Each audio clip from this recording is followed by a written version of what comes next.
Hi hello friends, అందరికీ శనార్థులు. ఎట్లున్నారు? మంచిగా ఉన్నారా? నేనైతే మంచిగా ఉన్నా. అవచేతి బువ్వ యూట్యూబ్ ఛానల్కి స్వాగతం. ఈరోజు చేపల వేపుడు చాలా టేస్టీగా ఉంటుంది. నేను చెప్పిన విధంగా చేసుకొని చూడండి, ట్రై చేయండి ఒకసారి. చాలా బాగుంటుంది.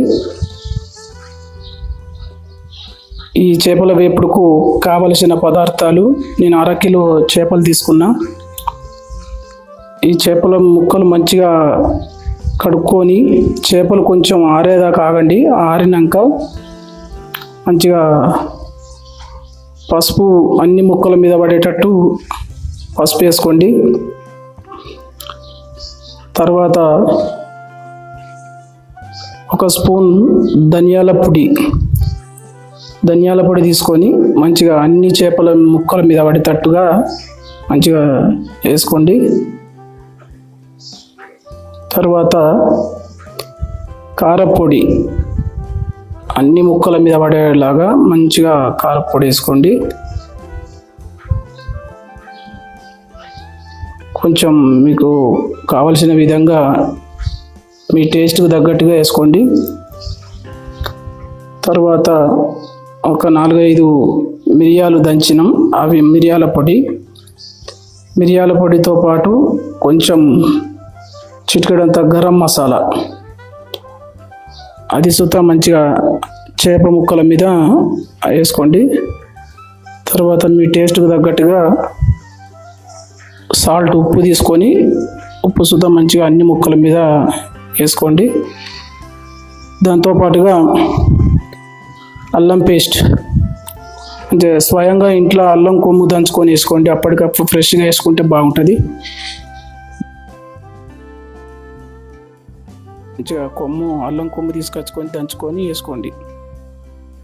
వీటి మీద నిమ్మకాయ ఒక సగం ముక్క నిమ్మకాయ రసం అన్ని ముక్కల మీద పిండుకోండి, అలాగా చూపిస్తున్నట్టుగా. ఫ్రెండ్స్, ఈ ముక్కలకు మంచిగా ఈ మసాలా దినుసులు పట్టేట్టుగా మంచిగా అన్నిటికీ మంచిగా అప్లై చేసుకోండి. ఆ పేస్టు, వెల్లుల్లి, ఉప్పు, కారం, మసాలా, మిరియాల పొడి ఇవన్నీ ఆ ముక్కలకు పట్టేలాగా మంచిగా అన్నిటికీ అప్లై చేసుకోండి. ఇవి అట్లా చూపిస్తున్నట్టుగా మంచిగా అప్లై చేసుకొని ఒక 10 నిమిషాల పాటు పక్కకు పెట్టుకోండి. ఫ్రెండ్స్, ఒక ముక్కుడు తీసుకొని అందులో నేను 3 పావుల నూనె పోసిన.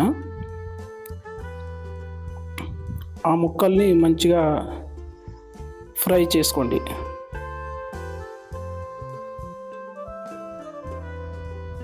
ఫ్రెండ్స్, మీ సపోర్ట్ కావాలి కాబట్టి కొంచెం మా ఛానల్ను సబ్స్క్రైబ్ చేసుకోండి, లైక్ చేయండి, కుదిరితే ఒక కామెంట్ రాయండి.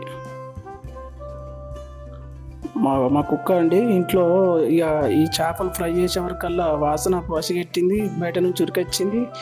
అక్కడనే కూర్చొని ఉంటుంది, ఇక బొమ్మన్న పోతలేదు ఎటు. ఫ్రెండ్స్, అట్లా మంచిగా గోల్డెన్ కలర్ వచ్చేదాకా మంచిగా వేయించుకోండి.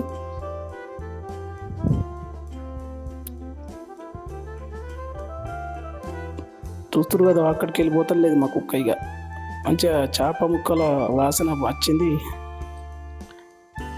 ఫ్రెండ్స్, ఒక లైక్ వేసుకోండి, please subscribe my channel, support చేయండి. మిగిలిన నూనెలో మంచిగా ఒక 2-3 మిరపకాయలు, కరివేపాకు సుతా మంచిగా గోలించుకొని అట్లా ప్లేట్లో వేసుకొని ఉల్లిపాయ ముక్కలు వేసుకోండి. మనం గోలించి పెట్టుకున్న మిరపకాయలు, కరివేపాకు వేసుకోండి. Please support.